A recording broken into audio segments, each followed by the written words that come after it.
Thank you so much for joining this call. So, I have a total of 3 years of work experience as a business analyst for RPA. So, not only as an analyst, but I've also developed quite a number of RPA projects.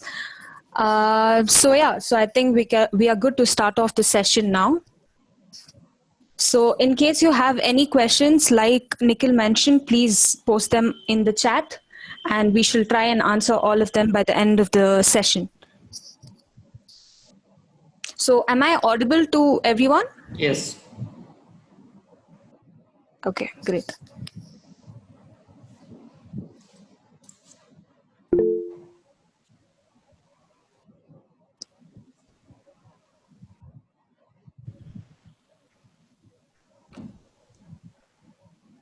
Yes, Ria, you can start. You are audible. Good.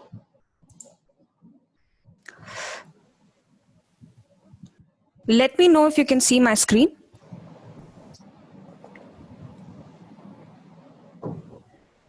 Not yet. Not yet.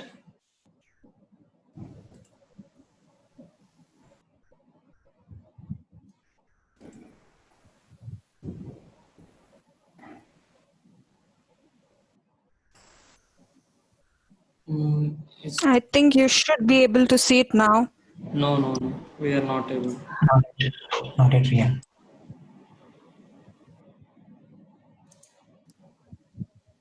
Ria, you just show present now and your entire screen. You just do that.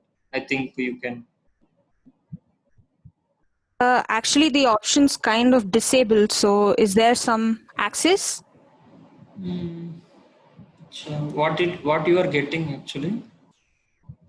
The present now option.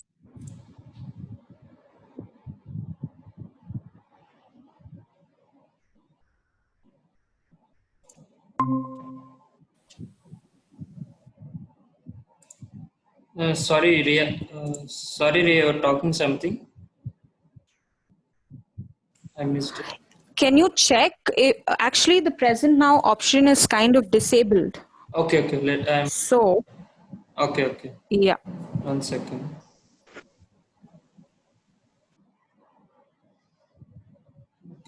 Or else I will present from my side. Then you can cover it. I hope. Because Yeah, sure. You have the PPT. Yeah. Sure.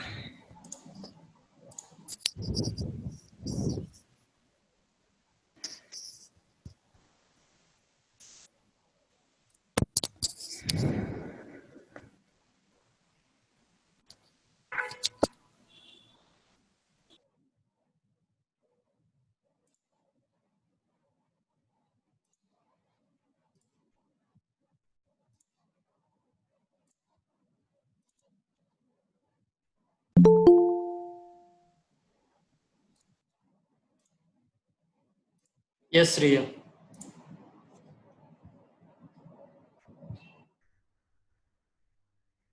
Is it visible?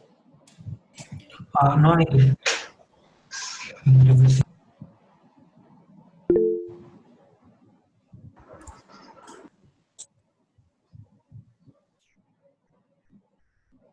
Is it visible now?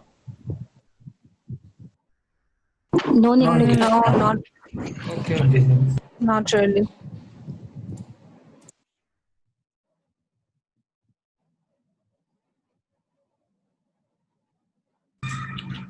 Yeah, it is visible now. Guys, so I'm in presenting mode, so I can't see the chat also. So whatever you have the questions, ask in chat. We'll cover questions in last. Okay, thank you. Yes, Ria.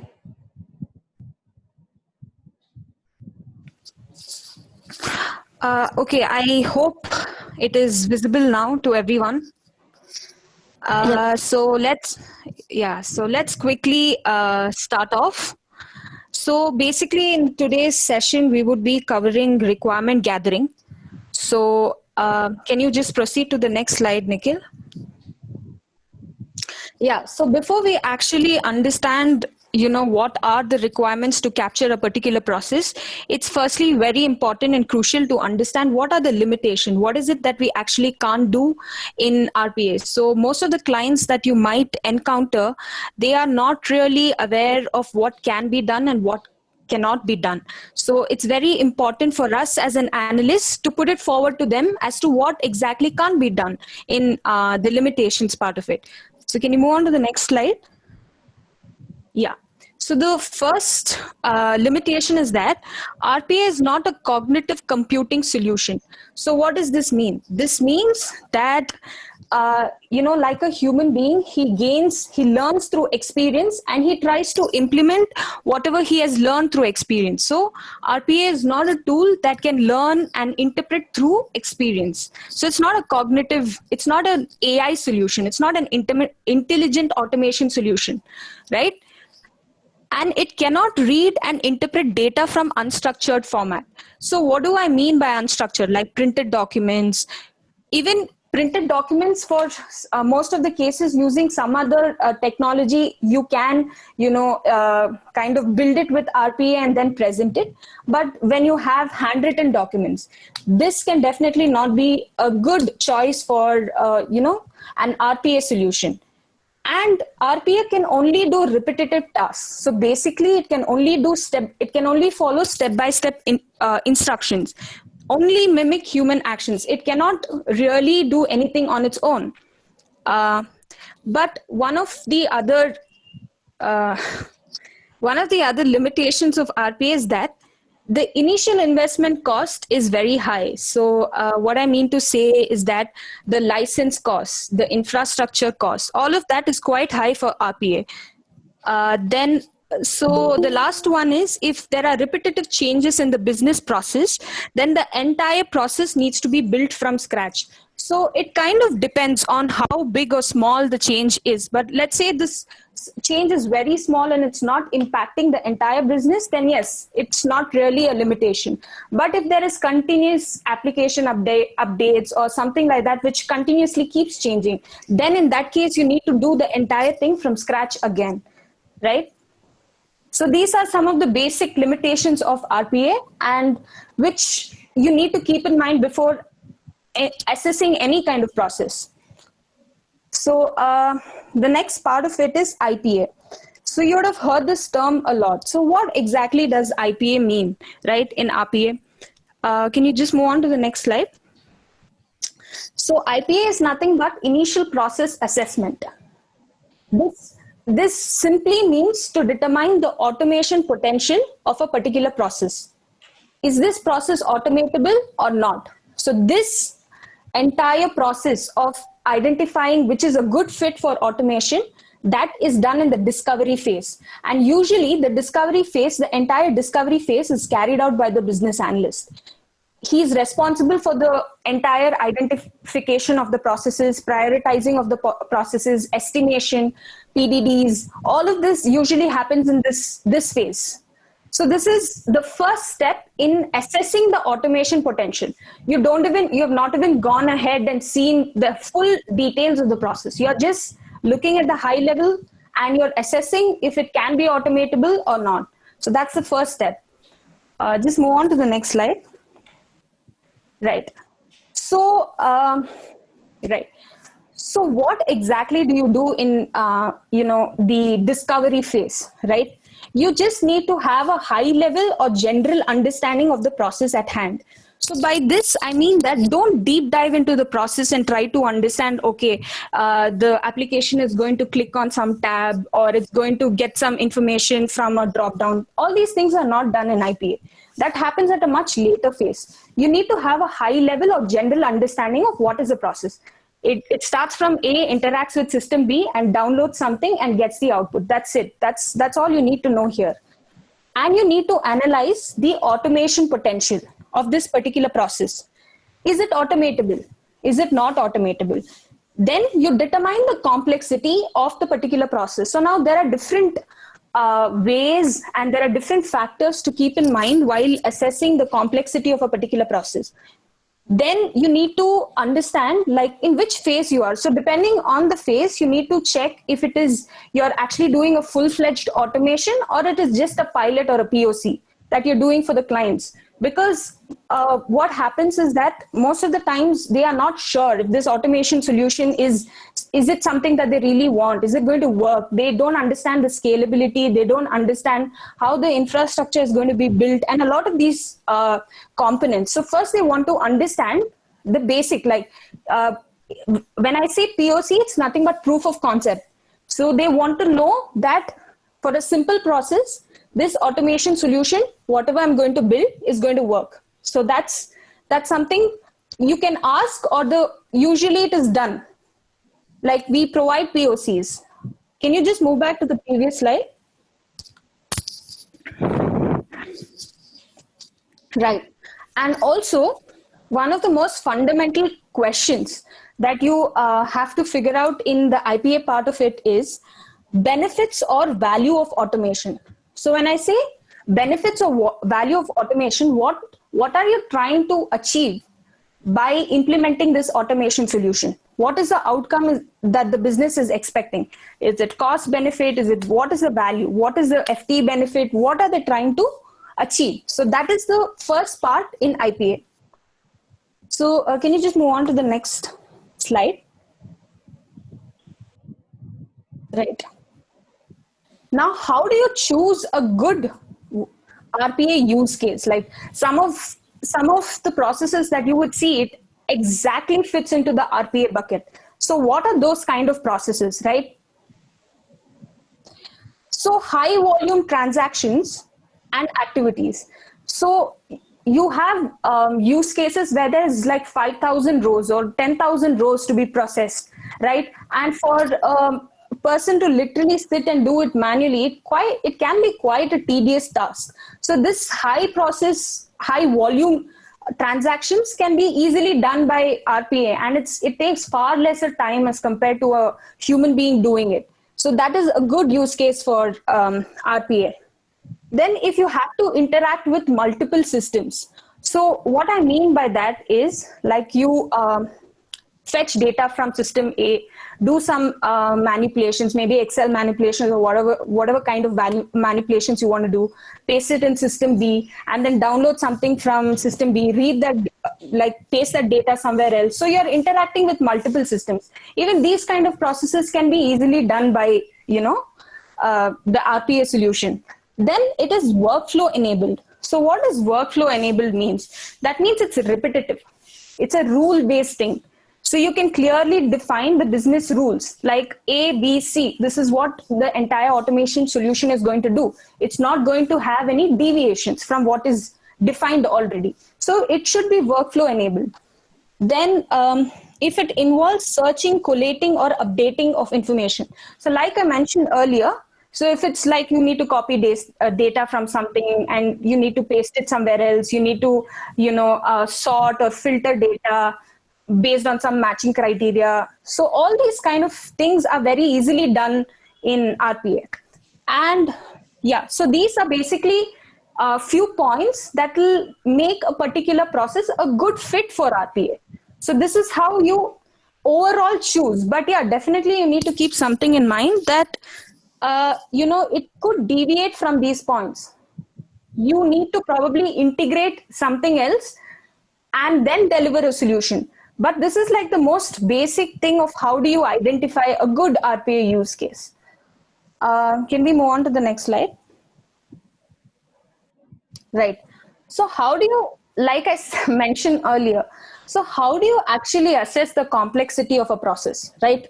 So, so for an RPA business analyst, firstly, I would say that he must have a basic understanding of all the RPA tools. You can't tell that you are an RPA business analyst for just Blue Prism or UiPath or whatever. You need to have the idea of all the tools, and you need to know clearly the limitations of all the tools, right?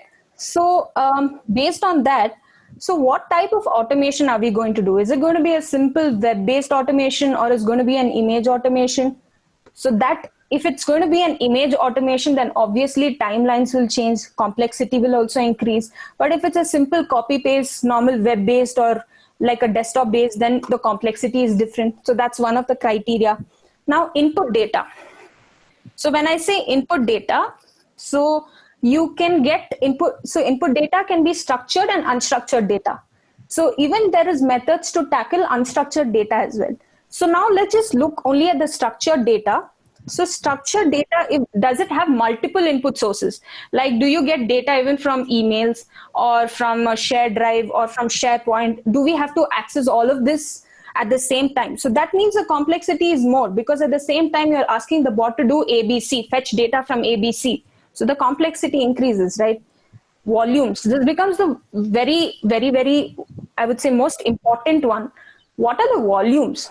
Based on that, you actually decide, like if there are 60,000 or 70,000 rows to be processed within, one particular day, it actually increases the complexity of a process a lot, right? So volumes becomes another important key factor. Then SLA. SLA is nothing but the TAT for a business case, right? What is the agreed TAT?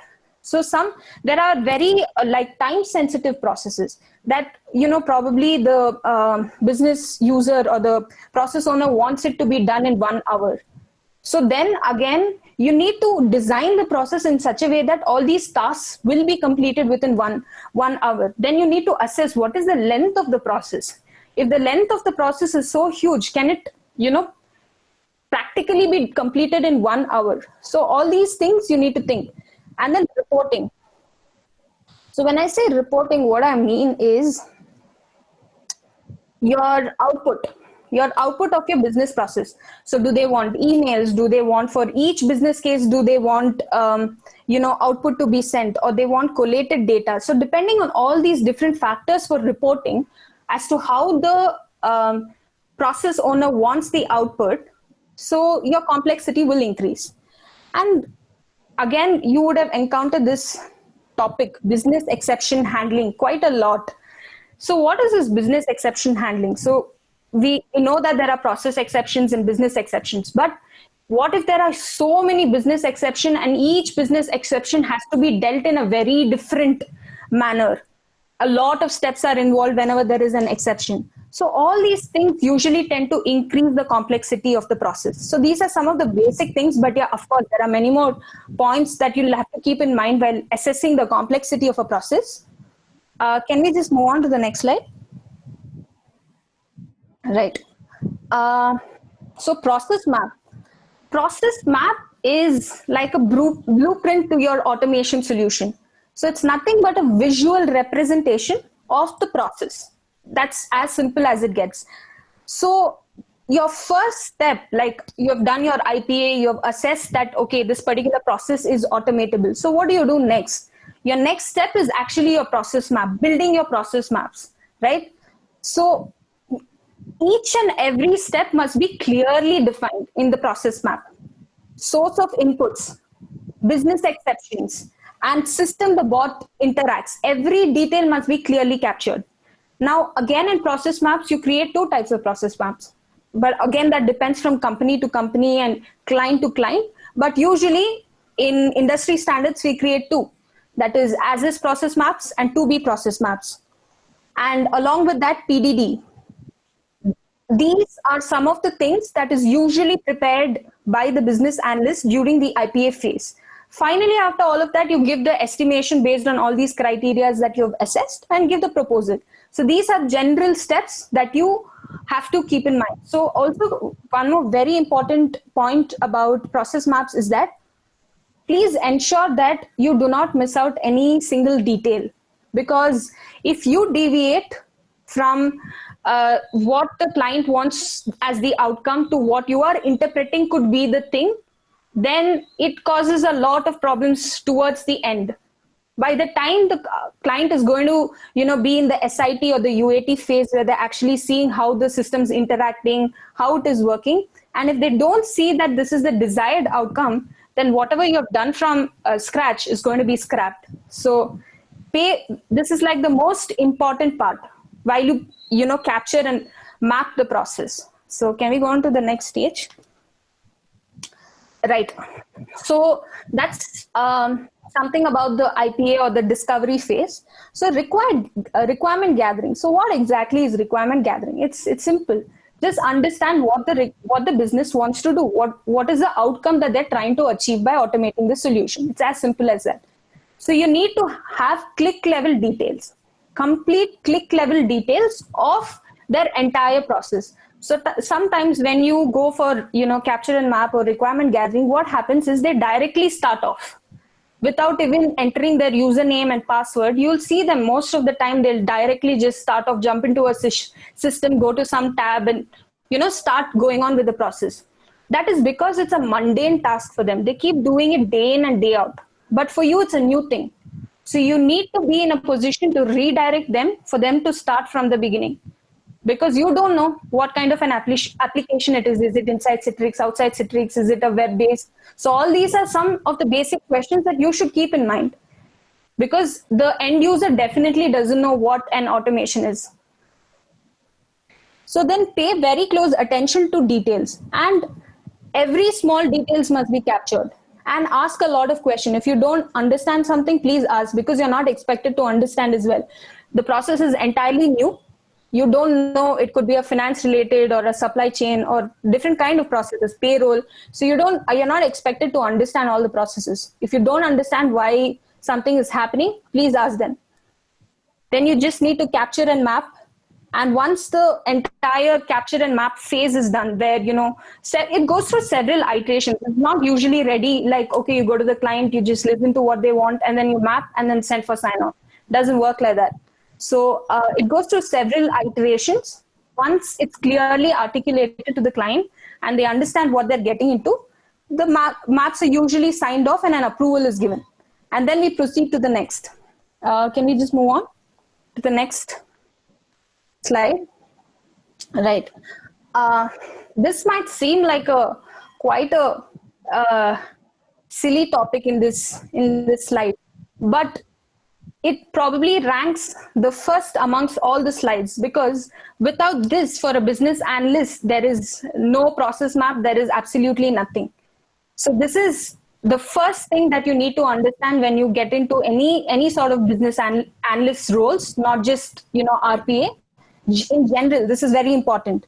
You need to ensure that there is smooth and hassle-free guidance and assistance throughout the automation journey.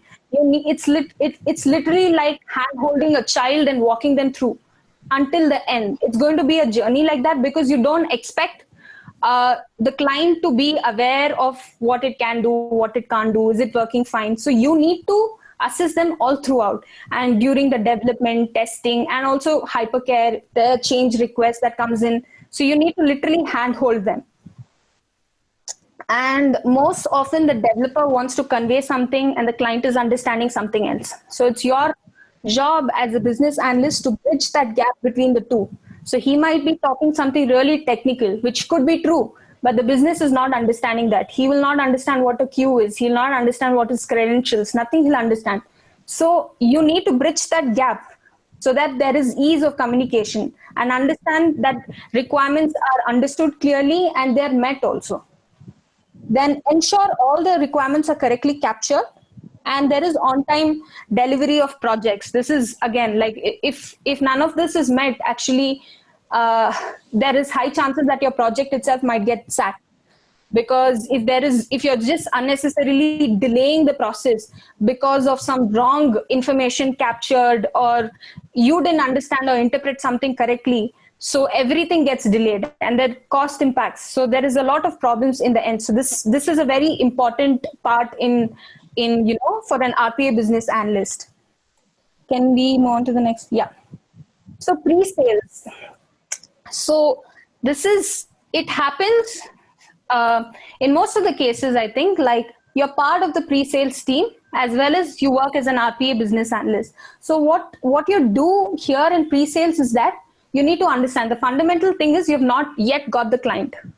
You are selling your technology or service so that you get that client. That's as simple as it is. So when you are selling a solution or service, they might know maybe 20 or 30% of what RPA is. Okay, this is a process I have in mind, but they don't know clearly what needs to be done. So it is your job to educate the client, to tell them what can be done, what lies within the framework of RPA. So all that responsibilities will lie within you because you know the tool the best. So you need to sort of sell the service or technology to the client.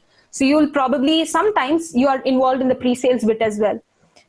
So, so what happens is in most of the business processes, they're very manual in nature, right? So it's very haphazard in nature. So you can always advise the client for process re-engineering. That would suit the automation solution. Instead of doing A, C, D, E, you tell the client, let's do A, B, C, D. That is a better way to approach the solution. So you can advise them. So that comes through experience. It won't just come in just like 1 year, okay, we can do it. It takes some time to get that kind of expertise in that. So always look at workarounds. So as I said, pre-sales means you're still not got the client. You're trying to acquire the client. So if they say, okay, this is the kind of data we are getting, huge volumes, and it's very unstructured data, sometimes they'll send in this format, which is not clear. So all of these things, you know, the bot can't interpret, but it's your job as a business analyst to tell them that what if we have like one standard format, where is it possible for all the vendors to follow one standard format? That job lies within you to propose that solution to the client. Then if they're still not very sure, always advise the clients on a pilot or a POC. Tell them to test out the automation solution. And if they're happy, then they can obviously move on, you know, with more number of processes. But always, these are some of the things that you do in pre-sales. Can we, yeah, right. So what exactly is scalability, right? So when you actually analyze or assess any particular process, keep in mind of one thing, that is scalability. So when I say scalability, you have to look at it like this. If you have one process today, you might have 100 processes tomorrow from the same client. So you should start thinking about the infrastructure, about how many processes, how many machines, all of this right from the beginning. So sometimes it might be 100 process, but it could be also brought down to 50 process because there is not that many volumes in a particular season. So these are some of the things that you have to keep in mind while assessing or let's say analyzing the process. Right, can we move on? Yeah, so please keep in mind of these few things. As I mentioned earlier also, if you do not understand something, don't hesitate, just ask. Do not assume that A and then B and then C. That assumption is going to be a very, blunder that you would create in the entire process. If you do not understand, just ask. Because as I said, you're not expected to know all the processes. Yeah, and any deviations, and also it's like when you're building the process map, right? It's almost like 20% of the solution, you're already delivering it to the client. You're already telling the client, okay, this is how my automation solution is going to look like. So any deviations from the process map or the agreed maps is going to affect cost, timelines, and unhappy clients. Because there's going to be a lot of to and fro interactions, which is really uncalled for. Every information provided by the client must be clearly documented. So most often you might experience cases like this where, the clients will tell you that, okay, this is the thing that we agreed upon earlier, but you have the recording, you have the documentation, you would have agreed to something totally different. So this kind of situations usually happen a lot, because even they are new to RPA. So it's very important for you to keep every document, every recording, every sign off, every approval clearly documented. Put it on emails, keep everything clear so that they also have an idea of what they're getting into, right? And this also happens. So we are sometimes interacting with finance related or payroll related. It consists of very sensitive information. You can't share these documents to everyone. And you can't do a screen share and start recording these kind of documents. because they consist very sensitive data. So these are some of the things that you have to generally keep in mind when you approach any, process or assess or analyze. So yeah, I think I am done with my presentation. So I guess we have some questions now. We can proceed with it. Before proceeding, guys, thank you, Ria. Thank you for your complete explanation about the requirement gathering and all. So, guys, we will go to the Q&A. So we'll see how it is. And I have stopped my screen. And Ria, you can also check the question, and I will also check the question. Yeah, sure.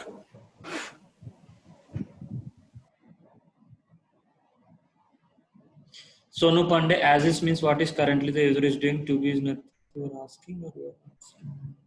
Yes, Sonu, as is the process map which will be the manual task which you are automating, that is as is, and to be process map is the map which we are giving a solution for our automation. And I think Sonu Pandey asked what is cognitive computing. So what I mean to say is that a human being has the ability to interpret things, and based on experience he might change his ways. Maybe he's doing ABC, but through experience he understands that ADC is better, right? So he might adopt ADC. But a bot will not be able to do something like that. It doesn't have that intelligent automation power, and that's why we have further tools coming up. So that's cognitive computing. What factors determine complexity of a process? Yeah, I think that was already covered. So, like we mentioned like I put it up in the slide. So those are some of the factors that determine the complexity of a process. Nikhil, do you want to add anything more? No, that is I think it is fine.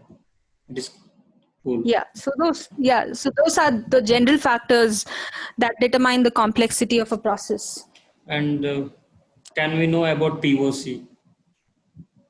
Yeah, so POC is nothing but a pilot or a proof of concept. So usually what happens is that the clients are not very convinced that this automation solution is going to give them any benefit, or it's going to give the desired outcome. So what we do, we give them a pilot or a POC and tell them that, look, this is how it's going to work. If you're interested, please let's do a small pilot, and the outcome of it will be shared with you, and then you can take a call basis that. So that is POC or pilot. It's usually you choose happy path scenarios. You don't use much complex processes. You take a very simple process out of their whole junk of process. You choose a very simple process and you show them the automation solution. That's it. And can we do an image automation, Govind? Yes, image automation can be done. Right now in UiPath, there are lots of methodologies came to do the image automation. So if you talk about image automation, we are doing in SAP, Citrix, and VDA environments. We are doing the image automation initially, and right now some advanced techniques also came into the UiPath. So exactly. It is feasible as of now. It is more feasible than earlier. Exactly. Hi Nikhil, I mean to add upon this, to this query, what I mean is, can we do image comparison actually? I mean, suppose if the original is something like, it's a bigger size, bigger resolution, but in some of the things like in the browser type, the image resolution is very small. So is the, RPS feasible? I mean, can we do the image comparison in this part? Okay, so firstly, why do you want to compare the resolution in the first place? So if you want to do image automation, what is the endpoint? What is the outcome of image automation? You are supposed to take data from something or paste it somewhere, or you need, basically that's the whole point of image automation, right? Yeah. I mean, there's a lot the of outcome of this process, something like we need to give that. Hello? Govind, actually, is my voice audible now? Govind, we'll cover this question in last. Some audio disturbance is coming. We'll come back to this question. I will remember. Okay, we'll come back. And yeah, Ritaman is asking, can you please repeat complexity? Please repeat. Ritaman didn't understand. What is your question? Can you please repeat complexity? Can you please What is repeat that? complexity you're That could talking? be Oh, sorry, sir. Yeah, Okay. sorry for the typo. That I Okay. asked about that complexity. How do you measure the complexity of the process? So that has already been covered in Yeah, Okay. that is already out. Ritaman, we can't able to hear anything. Can you But repeat? I understood your question. You are asking, can you please repeat again the complexity factors you are talking, right? I think that is the point he's asking. Yeah, Do you that's the question. determine? Yeah, that's the question. So that is already covered complexity. And PDD comes in solution design phase or discovery phase. So solution design phase is the solution design document, but the PDD will come in the initial process assessment and the discovery phase only. As Ria said, as is maps are done. The to be maps are also be included once the PDD is started. But before in the IPA, we will get the as is maps. Okay. So once we start the PDD, we will both combine as is map and to be map in the PDD. Am I right, Ria? Yes, absolutely. So in the design phase is where we actually look at the solution design, like how is this automation solution actually going to look, right? So there is where we look into SDD and that part of it. But PDD is usually in the discovery phase. After the, as Nikhil mentioned, after as is, that's when we start that. Yes, and what is as is to be? This question also covered. Okay, can you show us a metric based assessment? How do you do effort estimation? Yeah, this effort estimation and metrics or calculation, George, Jarina, there is one more session for this topic. So where the other speaker can deep dive into this. Right now we can't show the assessment, but how the effort will take and all, yesterday also explained, and tomorrow or day after tomorrow the session is there, he will give you. Can you please give me brief and on opportunity assessment criteria? So Monalis, I think Ria covered this as well. Yeah, so what I mean to say is that, Mona Lisa, it's more like these are general use cases, right? But definitely an RPA can be integrated with lot of other things, and some cases which probably I have not mentioned could also become a good use case by integrating different things, right? But on a general note, yeah, that's how you decide what is a good fit for automation. Yes, thank you. Okay, thank you. Yeah, and how do you do the cost benefits analysis? So Jarina, again, this question also I think we will cover in tomorrow. But if Ria, if you have any quick answer, you can give, or else we'll go to next. So, like I said, firstly, this cost benefit analysis or any sort of analysis, the first thing, the key thing that would be used to determine that is your complexity. So based on how your complexity is, that's how you do the cost benefit. And you need to understand what is the outcome that the client is trying to achieve. Is it FD benefit, or is it what kind of value benefit or time benefit? What is it? Is based on that, there is an analysis. I think this metric will be clearly explained. This is a little longer topic. Yeah. So I think yes, it will be clearly. Yes, Ria. Thank you. And can we use can we use RPA for UA automation? Yes, Sanjay. UA automation we are doing. It is feasible in the RPA automation. What are the questions do we ask while assessment of a process? Yes, so no, the questions would be depending upon the use case. questions is like you don't, first of all you don't know the process. So the manual person, as Priya explained, manual person who is the process owner or the SME, he knows the complete process. So if you ask 100 questions, that will be, there will be 100 answers for you only. So you should ask a question according to the process level. You need to think, you are a robot and you need to think in a robot perspective, and you need to ask the questions like that. And also something that I would advise all of you is please get your basic certifications in all the tool. We think that to be an RPA business analyst, that kind of certification is not important, but you realize that when you're actually assessing the process, if you don't understand, like let's say for example in Blue Prism, how the queue system work, how the tags work in, like let's say your child queue and parent queue, these are like really technical things. But if you do not understand these things, some of the very crucial questions that you're supposed to ask, maybe if it's a reprocessing process or a quantity comparison process, you'll not be able to ask. So that also you need to keep in mind that some amount of technical knowledge is definitely important. Thank you, Riya. That was the next question which I was about to ask about Niklesh, to Niklesh. Yesterday I saw about the certifications, all the things, and I have found only one link which could be an UI RPA Business Analyst Fundamentals in UiPath. So I thought like, is it a necessary before the end of session, and what could be the process, and what is, can you give me a guidance or to do the certification? So you added, you explained. Yeah, so there is, I think, AD01 developer certification for your Blue Prism. So as per, I mean, what I'm trying to get at is just your normal RPA business analyst, certification is not going to help you much, because how do you know, how do you get that expertise in assessing the process properly is only through experience. Or if you have some technical knowledge, you know that, oh, this cannot be easily done. So to understand the requirements very well, a little bit, definitely a little bit of technical knowledge is definitely important. Like Nikhil, do you want to add something to that? No, sir.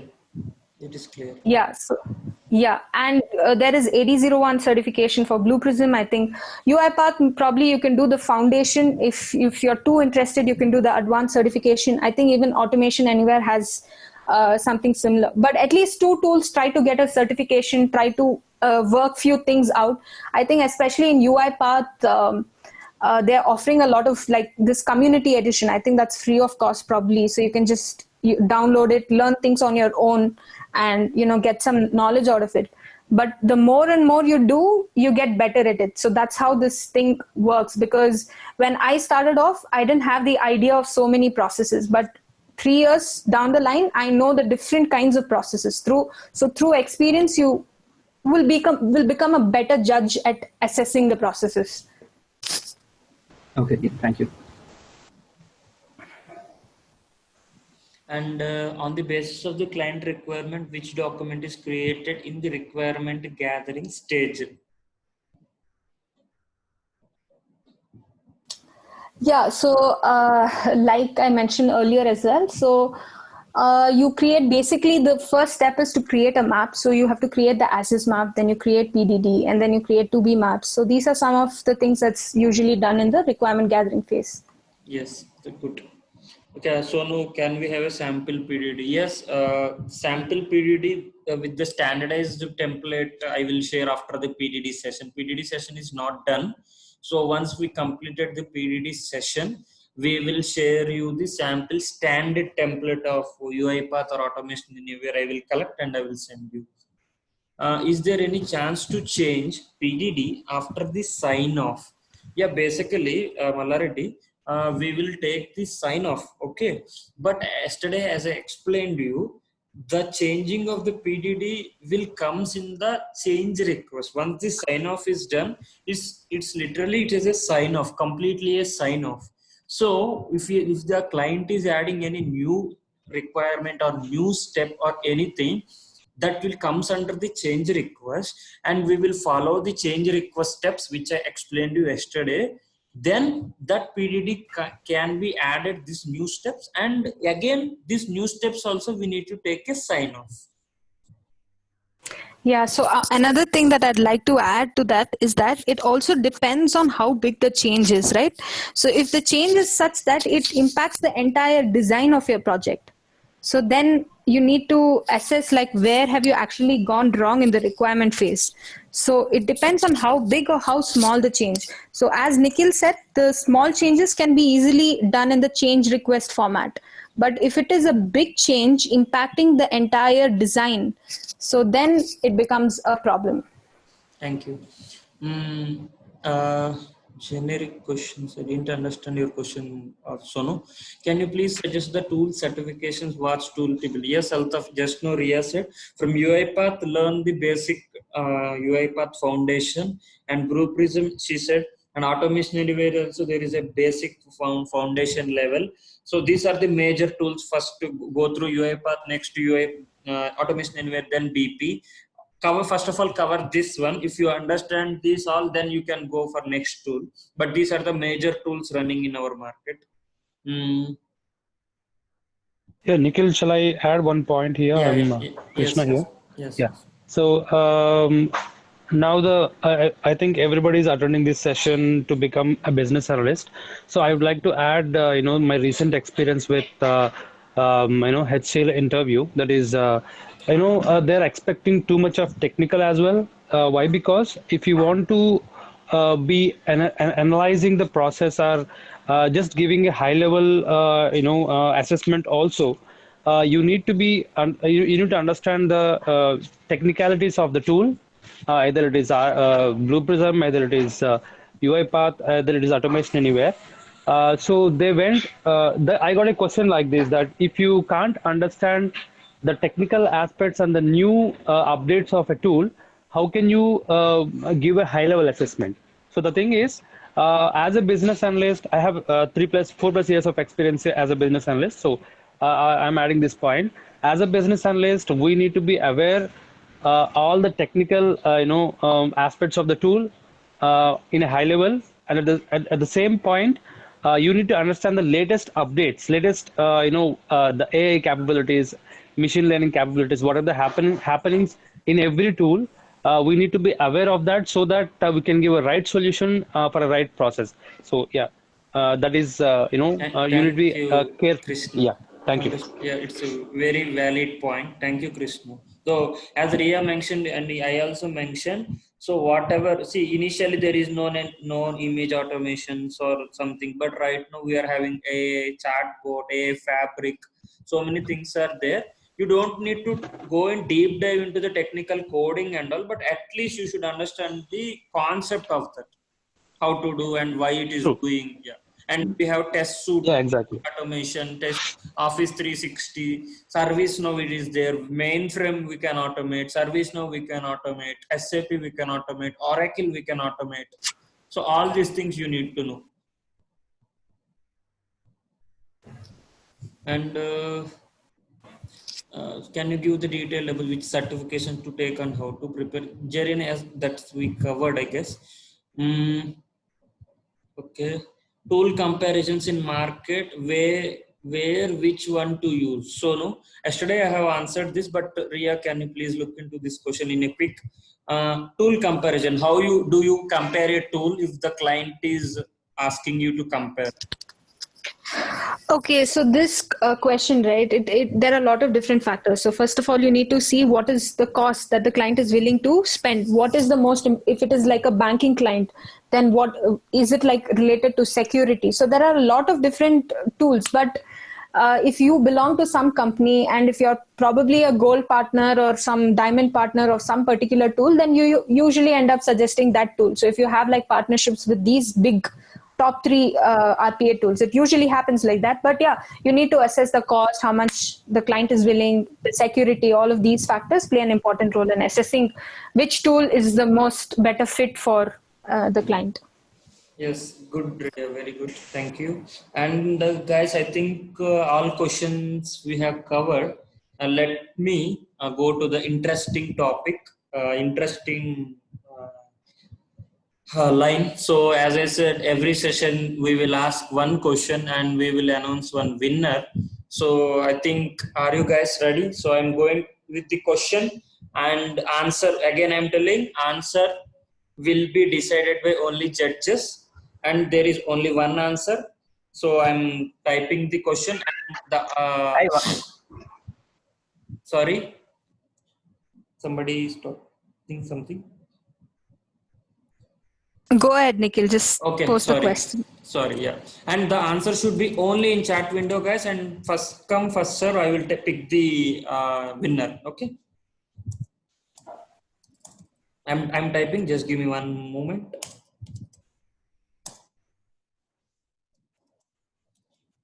Again, I'm telling answer would be deciding by only judge. Unable to see your screen, Nikhil.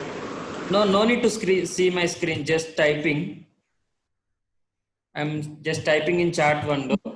Yeah. Just look at the chat window. You'll have the question. And chat window, and be ready with your typing.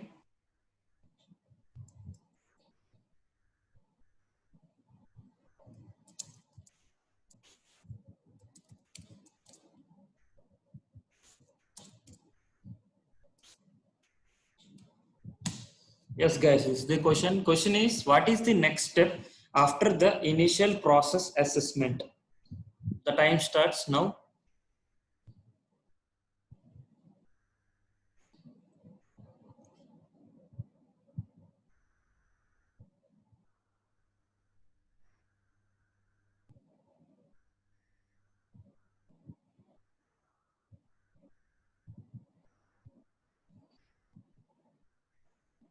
Just still you can give the answers. I'm waiting.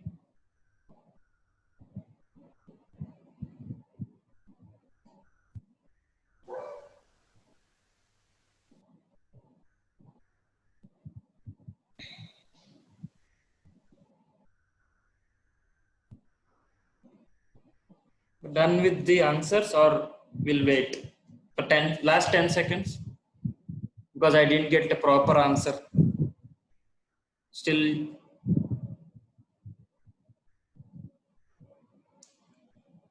last 10 seconds, guys.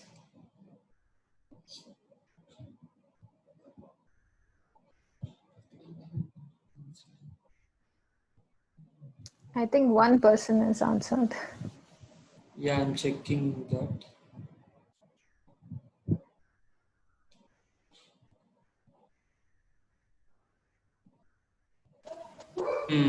Who is the guy, Ria? Just lost his name. Just give me a second. There was one person. Yeah, I also.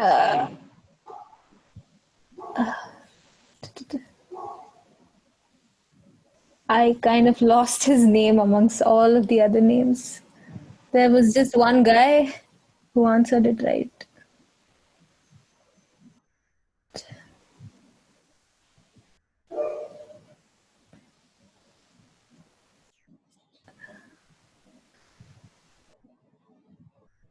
I think S. Altaf. S. Altaf. Yes, exactly. S. Altaf.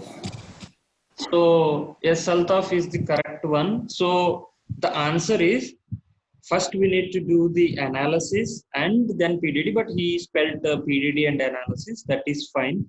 So some of the person said PDD, but I need two answers in that. So the Altaf given the correct answer. So I think that's why I said I didn't get the proper answer. Still you can give. So Altaf, can you please type your name, your phone number, your LinkedIn ID, and your email ID? I can. So there is a gift from our side for you.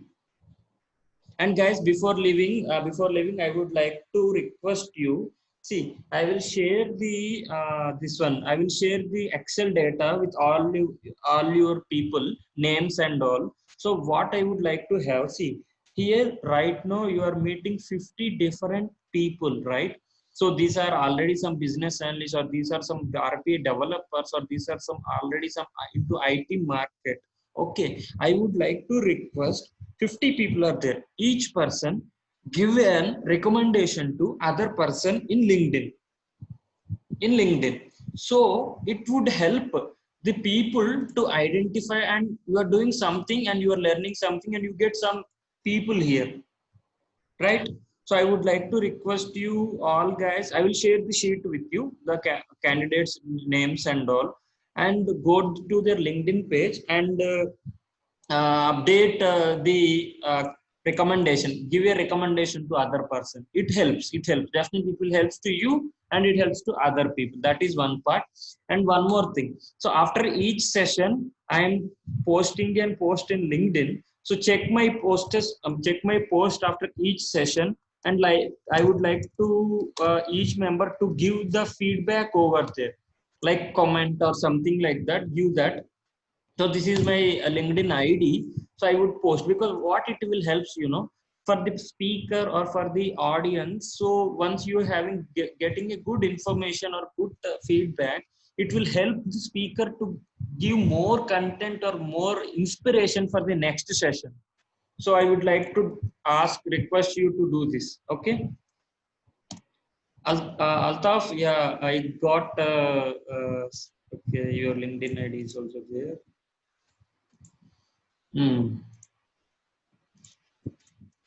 So this is the session, guys. So thank you so much for your time. Thank you so much for your. Nikhil, Yes, Sushant. so before moving that, I will not ask anything. But the thing is, what is the next step after the initial process assessment? You give the question, and we can do one step at once, right? One time. So we'll create PDD, then analyze only, right? So, and you could mention that there is two step after this process assessment. So we could be right. So that is my thought only. So you can that was the last decision will be yours only. No, Sushant, your answer is also correct. But Yeah. the thing is, your answer is correct, absolutely correct. But see, if PDD is it's a one step. Before that, if somebody answered complexity and PDD, I thought I will pick that one. If somebody answered analysis and PDD, I will pick something, that one. But nobody picked PDDs. N number of people picked. Okay. Even Ria also picked the same, and yeah, that's why. Yeah. Okay. That. But yeah. Okay. Nice. Thank you. Thank you. And I hope you enjoyed the session, guys. And I would like to thank Ria for taking her time on her busy schedule. And thank you so much for your time. And it was really informative and insightful.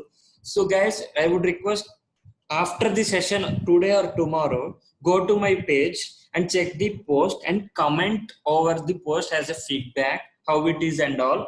Then it would be a happy moment for us also to engage the next sessions. Okay. Thank you so much, guys. And thank you, Ria.